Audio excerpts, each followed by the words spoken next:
എന്തെല്ലാം അത്ഭുത കഥകളാണ് ഗുരുവായൂരപ്പനെ പറ്റി പറയാനുള്ളത്. ഇന്നും ആ അത്ഭുത ലീലകൾ നിർവിഘ്നം തുടരുന്നു. ആത്മാർത്ഥമായി ഭഗവാനെ വിളിക്കുന്ന ആരെയും ഭഗവാൻ കൈയൊഴിയുകയില്ല. തന്റെ ഭക്തന്റെ കണ്ണു നിറഞ്ഞാൽ ഭഗവാൻ അത് സഹിക്കുകയുമില്ല. തെളിവുകളും ധാരാളം.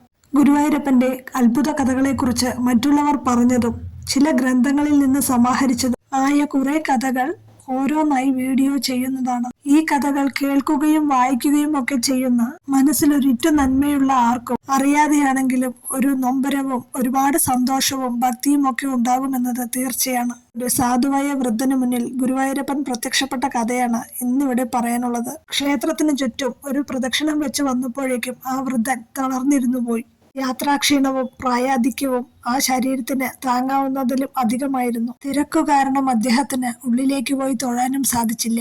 ആ ഇരുന്നിരുപ്പിൽ അയാളൊന്ന് മയങ്ങിപ്പോയി. ഇവിടെ ഇരുന്ന് ഉറങ്ങാതെ പുറത്തേക്ക് പോകൂ എന്ന കാവൽക്കാരുടെ ഉറക്കെയുള്ള ശബ്ദം അദ്ദേഹത്തെ ഉണർത്തി. അയാൾ മെല്ലെ ഗോപുരത്തിന് പുറത്തേക്ക് നടന്നു. അയാൾക്ക് നന്നേ വിശക്കുന്നുണ്ടായിരുന്നു. ഉറങ്ങിപ്പോയത് കാരണം പ്രസാദ ഊട്ടിനും അയാൾക്ക് പങ്കെടുക്കാനായില്ല. ഇനി പുറത്തുനിന്ന് കഴിക്കാമെന്ന് വെച്ചാൽ ആകെ കയ്യിലുള്ളത് നാട്ടിൽ തിരികെ എത്താനുള്ള പണം മാത്രമാണ്. അതുതന്നെ ഗുരുവായൂരപ്പനെ കാണാനുള്ള അടങ്ങാത്ത മോഹം കാരണം പലരിൽ നിന്നും ഇരന്നു വാങ്ങിയതുമാണ്. അയാൾ പതിയെ ഒരിടത്തു പോയിരുന്നു. അയാൾ ഇങ്ങനെ ഓരോന്ന് ആലോചിച്ചുകൊണ്ടേയിരുന്നു. ആരോരുമില്ലാത്ത തനിക്ക് ഭഗവാൻ മാത്രമാണ് തുണ. പ്രായാധിക്യമായതോടെ ജോലിയെടുക്കാൻ വയ്യാതായപ്പോൾ ഭിക്ഷാടനമായി തൊഴിൽ. മാറിയുടുക്കാൻ ഒരു വസ്ത്രം പോലുമില്ല. ഒരെണ്ണം തന്നെ ഉപയോഗിച്ച് അതാകെ മുഷിഞ്ഞു. നല്ലതെന്നു പറയാൻ ഒരു കാര്യം പോലും തന്റെ ജീവിതത്തിലില്ല. ആ വൃദ്ധന്റെ കണ്ണുകൾ നിറയുന്നുണ്ടായിരുന്നു. അങ്ങനെ ഓരോന്നാലോചിച്ച് അയാൾ അവിടെ ഇരുന്ന് ഉറങ്ങിപ്പോയി. രാവിലെ നേരത്തെ തന്നെ കുളത്തിലിറങ്ങി കുളിച്ചു കയറി. തിരക്കാവുന്നതിനു മുൻപ് തൊഴുക എന്നതാണ് ഉദ്ദേശം. പക്ഷേ വേഷം അപ്പോഴും മുഷിഞ്ഞത് തന്നെ. അടുത്തുകൂടി പോകുന്നവരൊക്കെ ഗന്ധം മൂലം വെറുപ്പോടെ മൂക്കുപൊത്തുന്നുണ്ടായിരുന്നു. തൊഴാനായി ക്യൂവിൽ കയറാൻ ചെന്നപ്പോഴും കാവൽക്കാർ തടഞ്ഞു. തിരക്കു കഴിഞ്ഞിട്ട് കയറിയാൽ മതി, അല്ലെങ്കിൽ വേഷം മാറി വൃത്തിയായി വരൂ. അതുകേട്ട അയാൾ ദുഃഖത്തോടെ അവിടെ നിന്നും മാറിയിരുന്നു. ആ ഇരിപ്പ് ഏറെ നേരം നീണ്ടു. നേരം ഉച്ചയാവാറായി. വിശപ്പിന്റെ കാഠിന്യം ഏറി വരുന്നു. ഭക്ഷണം കഴിക്കാനായി ഊട്ടുപുരയിലേക്ക് ചെന്നപ്പോൾ അയാളെ അകത്തേക്ക് കയറ്റിവിട്ടില്ല. തളർന്ന് അവശനായി നിന്ന ആ സാധുവൃദ്ധന്റെ അടുത്തേക്ക് ഒരു കുഞ്ഞു ബാലൻ വന്നു.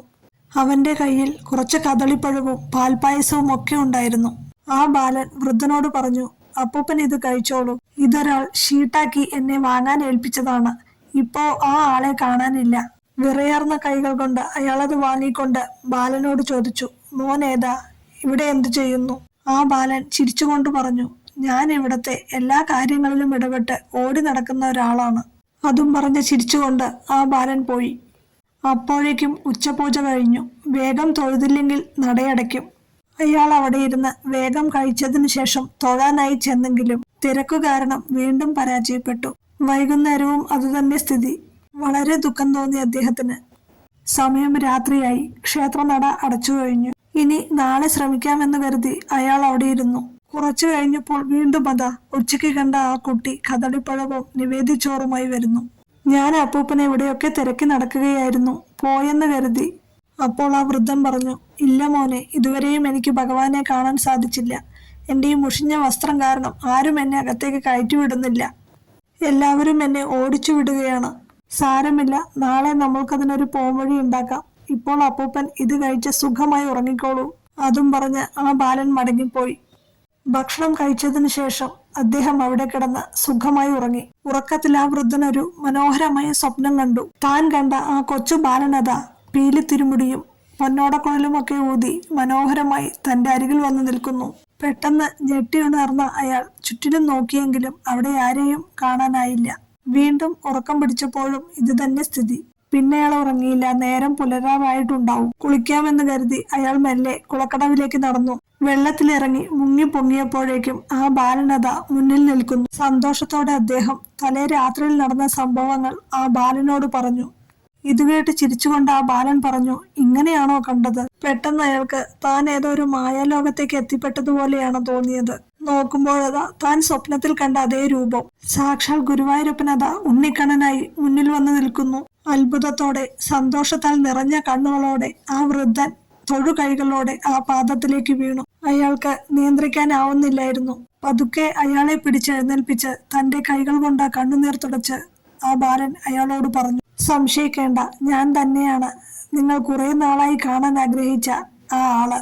അങ്ങേക്ക് കുറച്ച് മുൻജന്മ പാപം തീരാനുണ്ടായിരുന്നു. അത് കഴിഞ്ഞ 2 ദിവസം ഇവിടെ ഇരുന്ന വ്രതാനുഷ്ഠാനത്തോടെ കഴിഞ്ഞു.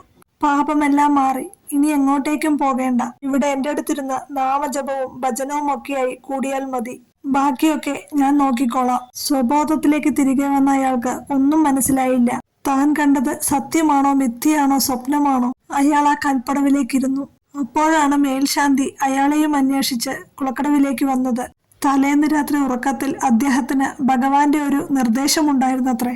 വെളുപ്പിന് കുളക്കടവിലേക്ക് ചെല്ലുമ്പോൾ അവിടെ ഒരു വൃദ്ധനുണ്ടാവും. നിർമാല്യത്തിന് നട തുറക്കുമ്പോൾ പുതിയ വസ്ത്രമണിഞ്ഞ് അദ്ദേഹം എന്റെ മുന്നിലുണ്ടാവണം. അതനുസരിച്ച് ആ വൃദ്ധനെയും തേടി പുതിയ കസവും കൊണ്ടും വേഷ്ടിയുമായി വന്ന മേൽശാന്തി കുളക്കടവിൽ നിന്ന് അതീവ തേജസ്സോടെ കയറി വരുന്ന ആ വൃദ്ധനെ കണ്ടു.